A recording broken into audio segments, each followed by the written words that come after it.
সম্মানিত দর্শক, আসসালামু আলাইকুম। কৃষি কথা ইউটিউব চ্যানেলে আপনাকে স্বাগতম।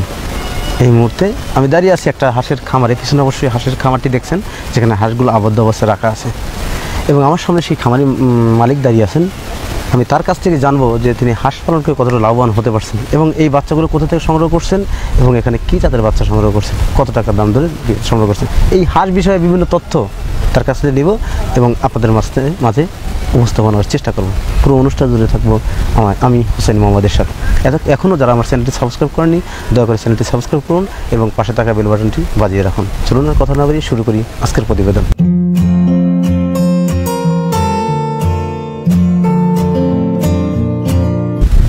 আসসালামু আলাইকুম ভাই। আলহামদুলিল্লাহ, ভালো আছেন? আলহামদুলিল্লাহ। আপনার গ্রামের বাড়িটা কোথায় বলবেন? আমাদের বাড়ি তারাকান্দা থানা, কয়রাকান্দা গ্রাম, জি কয়রাকান্দা জেলা, ময়মনসিংহ জেলার মধ্যে। আপনার নামটা কি? আমার মোহাম্মদ দেলোয়ার হোসেন আর কি। এই হাঁস পালন করার অভিজ্ঞতা আপনার কতদিন? এটা মূলত হাঁস পালার অভিজ্ঞতা আমার মূলত না, এটা আমি ফার্স্ট আর কি। এটাই আপনি ফার্স্ট? আমি তো ব্রয়লার পালি, কিন্তু হঠাৎ করে মন চাইছে, এই কারণে এটা শখে করলাম। এই যে ব্রয়লার শেডটা আপনি কত বছর করছেন? আমি ব্রয়লার শেডটা করছি আমি 6 বছর। 6 বছর। আপনি হাঁসের শেডটা নতুন করছেন? হাঁসের শেডটা এই বছর নতুন করছেন। আপনি এখানে কতগুলো হাঁস আনছিলেন? আমি এখানে হাঁস আনছিলাম 725 পিস আর কি। এখন আপনার শেডে কতগুলো হাঁস? 725 পিস হাঁসের ভিতরে আমি 300 পিস বিক্রি করে আলাইছি। এখন আমার 360 পিস হাঁস আছে। আপনি এই হাঁসগুলো কি করবেন আর কি?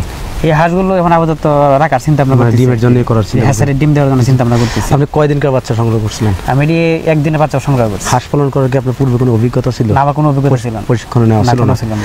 আপনি কি দেখে এই ব্রয়লার শেডটা বাদ দিয়ে হাঁসের খামারে আসলেন?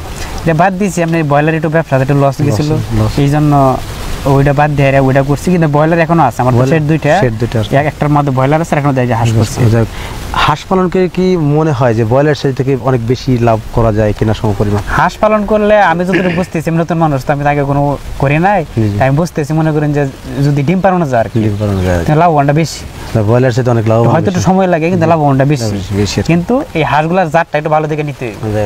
আপনি এইখানে যে কি জাতের হাঁসের বাচ্চা আনছেন? এটা খাকি ক্যাম্পবেল। এই বাচ্চাগুলো কোথা থেকে সংগ্রহ করছেন? এটা আনছি আমি বড়ইবাড়ি মেম্বার ভাইয়ের কাছ থেকে।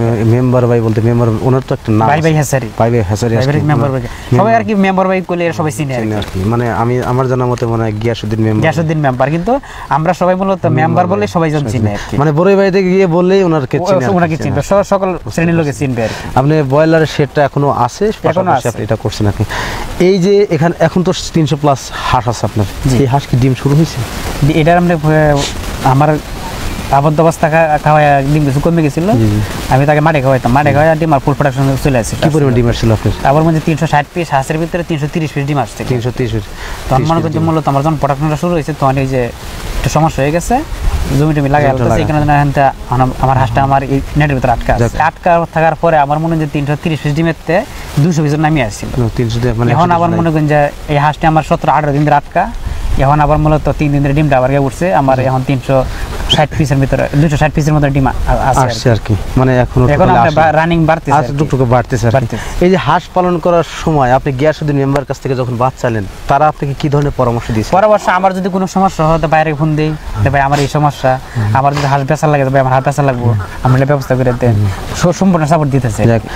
অসুখ বিসুখ বা বিভিন্ন পরামর্শদাতা সেই হ্যাচারি মালিক বিষয় বলতে ওনার কাছে ফোন দিলে বলে, কিন্তু আমি অতটা ওনার কাছে ফোন দেই না, ওনার বিরক্ত করি না। কিন্তু আমার অন্য কৃষি অফিসার আছে, ওনার সাথে যোগাযোগ করি, এটা সবচেয়ে সুবিধা আর কি। আপনি তো পোল্ট্রির সাইডে আছেন, যে জন্য আপনার কৃষি, আমার এই অভিজ্ঞতা রয়ে গেছে। কিন্তু আমার এতটা জটিল যদি সমস্যা করে যাইতে, যে কৃষি অফিসার স্যার আছে, স্যারের কাছে পরামর্শ নেই, স্যারের পরামর্শ দেয়, সমস্যা। 300 প্লাস হাঁসে 260টি ডিম আসতেছে। এখন হাঁসের ডিম কত টাকা বিক্রি করছেন প্রতিদিন? এখন হাঁসের ডিমের বাজার বাড়া, কিন্তু আমার ডিম রেটের সাইজে ছোট, নতুন হাঁস তো, এই কারণে আমার দাম রেটও কম দেয়, 800 টাকা ধরে আর কি। 100 টাকা পিস আর কি। তাহলে 260টি ডিম আপনি প্রতিদিন কত টাকা ডিম বিক্রি করেন?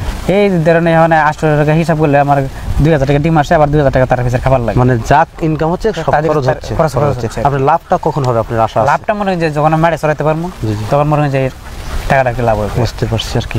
মানে যা খাচ্ছে তাই, যা দিচ্ছে তাই খাচ্ছে। আপনি মানে বাড়তি মনে হয় ডিমটা যদি আবার বাইরে যা, আবার আমার ডিমটা যে সাইজে বড় হয়ে যায়, তখন দামে আবার বহুত আমার হিন্দার কিছু থাকবে আর কি। তো আমি জানি যে ডিমের দামটা একটু বেশি, আপনি হঠাৎ করে ডিমের দামটা ডিমটা ছোট হওয়ার জন্য দামটা একটু কম দামটা একটু দিচ্ছে। কম। তা আপনি পোলট্রির সাইডে থাকার পাশাপাশি হাঁসের সাইডটা করছেন, যে আপনি মনে করছেন যে পোলট্রির সাথে বেশি ইনকাম করা সম্ভব এই হাঁস থেকে। তো আপনার অভিজ্ঞতা থেকে বলেন, পোলট্রি তো আপনার 5-6 বছরের অভিজ্ঞতা বা বেশি অভিজ্ঞতা হতে পারে। তো আপনার কি এই হাঁস পালনে তো পূর্বে কোনো প্রশিক্ষণ নেওয়া ছিল না? না, কোনো আপনি হঠাৎ করে কাকে দেখে আর কি এই আমাদের গ্রামে একজন আগে কয়েক বছর হাঁস চাষ করছে, তারা আপনার মাংসের জন্য করছে আর কি। তখন হঠাৎ করে আমি বললাম ব্রয়লার ব্যবসা খারাপ, তো ওনার সাথে একটু পরামর্শ করি। তারপর আমার পরামর্শ করলে যে ওনার ডিম পাড়ে লেগে তো উনি পরামর্শ দিল যে ডিম পাড়ে তো ভালো ভালো। তখন যখন আপনার মেম্বার বাসা থেকে যাই যোগাযোগ করি, আর মেম্বার ভাই আমার এক বাচ্চা দিচ্ছে, এরপরে যেন আমি লালন পালন শুরু করলাম আর কি। আপনার কি মনে হয় মেম্বার ভাই কি আপনাকে সঠিক ধরনের? আমার মেম্বার ভাই আমার যা বলছে আমি কথা কাছে তাই পাইছি। আপনি কি যে হাঁস কি চেনেন অরিজিনাল খাকি? আমি চিনি না, কিন্তু আমি বলছি মেম্বার ভাই আমি কিন্তু হাঁস চিনিও না জানিও না, আপনি যা দিবেন তাই আমার। কিন্তু মেম্বার ভাই আর যতটুকু বলছে উনি কোনো 2 নম্বরই করেন না। বুঝতে পারছি, সলিড দিছে। মানে আপনি চেনেন না, জানেন না, কিন্তু ওনার কাছে আছেন, উনি আপনাকে দিছে। তাছাড়াও কিন্তু আপনি হয়তো হাঁসকে যখন বড় হওয়ার পর মানুষ দিয়ে দেখাইছেন আসলে খাকি ক্যাম্পবেল কি না, তখন তাদের মুখ থেকে পাওয়ার পরে আপনি বিশ্বাস করছেন সঠিক দিছে। আমি মেম্বার ভাই বলছি যে আমার যেহেতু আপনার হাঁস যাতে না হয়, তো উনি বলছে হাঁসা হবে না, আমার 700 পিস বাচ্চার ভিতর মতো 5 পিস হাঁসা হয়েছে। ওটার একটা মিস্টেক হতে পারে, 5 পিস হতে পারে। কিন্তু আমার ধারণা মেম্বার ভাই আমরা 5টা বাচ্চা ফিরিয়ে দিছিল, মানে ওই 5টাই হাঁস হয়েছে নাকি, ওই 5টাই মানে হাঁসা দিছে, হইতে পারে 5টা বাচ্চা ফিরিয়ে দিছে, কারণ হাঁসা হয়েছে 5টা, মানে শতকরা সম্ভবত এই 5টাই হাঁসা হয়েছে, মানে শতকরা 1-2টা ফিরিয়ে দিয়ে থাকে আর কোনরা এটা এমনি সম্পর্ক ভালো যে এইজন্য দিছে আর কি। প্রিয় দর্শক, আমাদের এই নতুন খামারি তিনি হাঁস পালন করতে আসছেন, পোলট্রির পাশাপাশি হাঁসের খামার। তো তার অভিমত থেকে, তার মন্তব্য থেকে আমরা বুঝতে পারলাম যে হাঁস পালন করে লাভবান হওয়া যায় যদি সে হাঁসটা ডিমের জন্য করা যায়। এবং এই যে 300 পিস হাঁস থেকে বা 360 পিস হাঁস থেকে আপনি 300 পিস প্লাস ডিম যদি পান, সেক্ষেত্রে অবশ্যই প্রতিদিন একটা আয় থাকবে, যা মান্থলি 30 থেকে 40 হাজার টাকা 360টি হাঁস থেকে। তো কোনো ব্যক্তি যদি হাঁসের খামার করতে চান তাহলে অবশ্যই খামারিদের পরামর্শ নিন, পাশাপাশি যেসব হ্যাচারি থেকে বাচ্চা সংগ্রহ করা হয় সঠিক মানের, তাদের সাথে যোগাযোগ করুন এবং সেই সব হ্যাচারি থেকে হাঁসের বাচ্চা সংগ্রহ করুন। যেমন এক হ্যাচারি ভাই hatchery, proprietor Mohammad Giasuddin member এবং তাহারি আর একটা ভাই, 2 ভাই মিলে সেই হ্যাচারিটা পরিচালনা করে থাকেন। সেখানে 4 থেকে 5 ধরনের বাচ্চা উৎপাদিত হয়। ইতিপূর্বে আমি কিছু ভিডিও তৈরি করছি তাদেরকে নিয়ে, এবং সেই ভিডিওগুলো আমার চ্যানেলে অবশ্যই দেওয়া আছে, আপনারা যদি চান সেখান থেকে সেই ভিডিওগুলো দেখতে পারেন।